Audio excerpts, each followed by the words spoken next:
Hello బిజియాన్స్, welcome to politicide segment. ఈ సిరీస్లో మనం ఆంధ్రప్రదేశ్ 2024 ఎన్నికల గురించి చర్చిస్తున్నాం. ఆల్రెడీ మనం శ్రీకాకుళం పార్లమెంట్ సెగ్మెంట్ కవర్ చేయడం జరిగింది. ఈ వీడియోలో విజయనగరం పార్లమెంట్ సెగ్మెంట్ కవర్ చేద్దాం.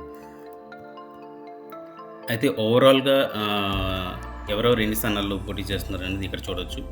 ఎన్డీఏ కూటమి తరపున టీడీపీ 17, బీజేపీ 6, జనసేన 2. ఇండియా కూటమి తరపున కాంగ్రెస్ 23, సిపిఎం, సిపిఐ చెరొక స్థానాలు, వైసీపీ అన్ని స్థానాల్లోనూ పోటీ చేస్తోంది. ఎమ్మెల్యే స్థానాల్లో టీడీపీ 144, బీజేపీ 10, జనసేన 21 స్థానాలు. ఇండియా కూటమిలో కాంగ్రెస్ 156, కమ్యూనిస్టులు 19 స్థానాలు, వైసీపీ అన్ని స్థానాల్లో విడిగా పోటీ చేస్తుంది. అయితే విజయనగరం పార్లమెంట్ స్థానం గురించి చూస్తే ఇక్కడ మొత్తం 7 అసెంబ్లీ స్థానాలు ఉన్నాయి.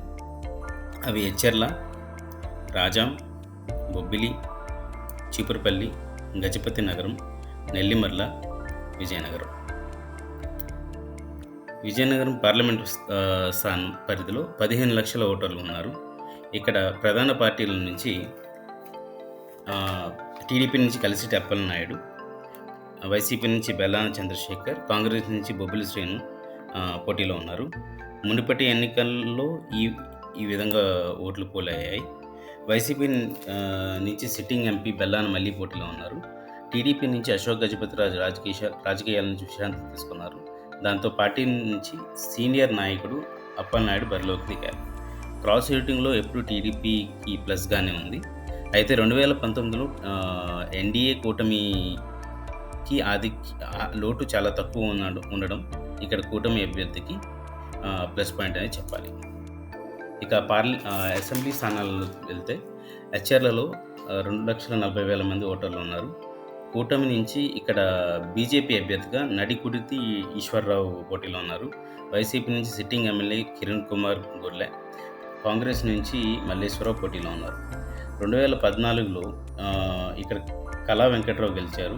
అయితే 2019లో 18 ఓట్ల మెజారిటీతో వైసీపీ గెలిచింది. జనసేన, బీజేపీ ఓట్లు కలిసిన వైసీపీ ఆధిక్యం 2019లో తగ్గలేదు. కనుక వైసీపీ వేవ్ ఎలా ఉందని చెప్పడానికి ఇది ఒక చిన్న ఉదాహరణ 2019లో. ఇప్పుడు ఓట్ల బదిలీ టీడీపీ నుంచి బీజేపీ జరిగి కూటమి బాగా బలిపెడితే తప్ప ఈ సీటు గెలిచే అవకాశం లేదు.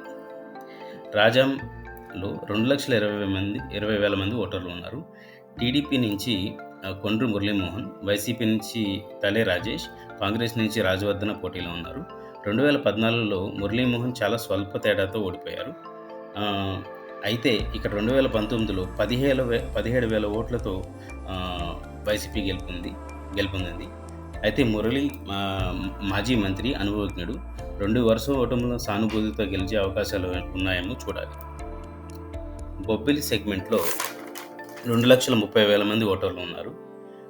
టీడీపీ నుంచి సుజయకృష్ణ రంగారావు అలియాస్ బేబీ నాయన, వైసీపీ నుంచి సిట్టింగ్ ఎమ్మెల్యే చిన్నప్పలనాయుడు, కాంగ్రెస్ నుంచి విద్యాసాగర్ బరిలో ఉన్నారు. 2019 నుంచి కాంగ్రెస్, వైసీపీ కంచుకోటగా బొబ్బిలి ఉంది. బొబ్బిలి రాజవంశీయులు సుజయకృష్ణ రంగారావు వరుసగా గెలిచారు. 2014లో వైసీపీ నుంచి గెలిచి తర్వాత టీడీపీలో చేరారు. 2019లో చిన్నప్పలనాయుడు చేతిలో ఓటమి పాలయ్యారు. ఇప్పుడు 2024లో ఆయన సోదరుడు బేబీ నాయన పోటీలో ఉన్నారు.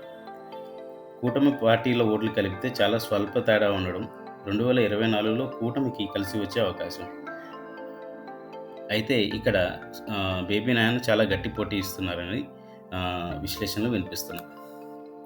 చీపురుపల్లిలో దాదాపు 2 లక్షల మంది ఓటర్లు ఉన్నారు. ఇక్కడ చాలా హేమాహేమీలు పోటీలో ఉన్నారు. టీడీపీ నుంచి కళా వెంకట్రావు, వైసీపీ నుంచి మంత్రి బొత్స సత్యనారాయణ, కాంగ్రెస్ నుంచి ఆదినారాయణ పోటీలో ఉన్నారు. 2014లో టీడీపీ నుంచి కిమిడి మృణాలిని ఇక్కడి నుంచి గెలిచారు. 2019లో బొత్స సత్యనారాయణ గెలిచి మంత్రి అయ్యారు. 2014లో బొత్స కాంగ్రెస్ నుంచి పోటీ చేశారు. అయితే ఇక్కడ గెలవాలంటే కూటమి అభ్యర్థి కళా వెంకట్రావు 25,000 ఓట్ల భారీ లోటును కూర్చాలి. అయితే ఇక్కడ హోరాహోరీ పోటీ ఉందని విశ్లేషణలు వినిపిస్తున్నాయి. గజపతి నగరం ఇక్కడ 2 లక్షల మంది ఓటర్లు ఉన్నారు. టీడీపీ నుంచి కొండపల్లి శ్రీనివాస్, వైసీపీ నుంచి బొత్స సత్యనారాయణ తమ్ముడు బొజ్జ అప్పల నర్సయ్య, కాంగ్రెస్ నుంచి డోలా శ్రీనివాస్ పోటీలో ఉన్నారు. 2014లో కొండపల్లి అప్పలనాయుడు టీడీపీ నుంచి గెలిచారు. ఈయన విజయనగరం జిల్లాలో సీనియర్ నేత. 2024లో అదే కుటుంబం నుంచి కొండపల్లి శ్రీనివాస్ బరిలో ఉన్నారు. గెలవాలంటే 25,000 ఆధిక్యాన్ని ఛేదించాలి. అయితే ఇక్కడ గట్టి పోటీ నెలకొని ఉంది. నెల్లిమర్లలో 2,10,000 మంది ఓటర్లు ఉన్నారు. జనసేన ఇక్కడ కూటమి నుంచి పోటీలో ఉంది. జనసేన తరపున అభ్యర్థిగా లోకం మాధవి, వైసీపీ నుంచి సిట్టింగ్ ఎమ్మెల్యే అప్పలనాయుడు, కాంగ్రెస్ నుంచి రమేష్ కుమార్ పోటీలో ఉన్నారు. 2019లో ఇక్కడ వైసీపీకి భారీ ఆధిక్యం దక్కింది. 2014లో టీడీపీకి 7,000 ఆధిక్యం ఉంది. ఇప్పుడు జనసేన అభ్యర్థిగా మిరాకిల్ సంస్థల అధినేత్రి పోటీలో ఉన్నారు. మిరాకిల్ సంస్థల ద్వారా చాలా సామాజిక సేవలు చేశారు. వైసీపీకి ఈమె చాలా గట్టి పోటీ ఇస్తున్నారని విశ్లేషిస్తున్నారు.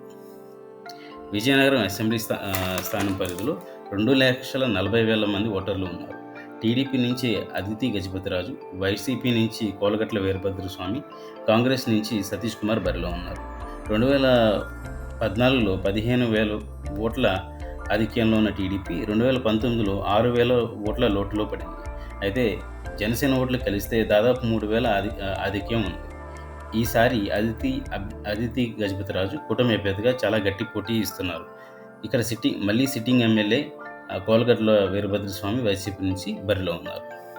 అయితే ఈ పార్లమెంట్ పరిధిలోని అన్ని అసెంబ్లీ స్థానాలను ఒకసారి చూస్తే 2019లో వైసీపీ ఇక్కడ చాలా క్లీన్ స్వీప్ చేసింది. కూటమి ఇక్కడ గట్టి పోటీ ఇస్తుందని అంచనాలు వెలువడుతున్నాయి. పార్లమెంటుకి ఎవరు వెళ్తారనేది ఆయా అసెంబ్లీ స్థానాల ఆధిక్యత మీద ఆధారపడి ఉంటుంది. తర్వాతి వీడియోలో విశాఖపట్నం పార్లమెంట్ స్థానం గురించి చర్చిద్దాం. ఇతర స్థానాల గురించి చూడాలంటే బిజీ యాండ్స్ ఛానల్కి సబ్స్క్రైబ్ చేసి పొలిటిసైడ్ సెగ్మెంట్లో ఈ వీడియోలు చూడవచ్చు. Thank you.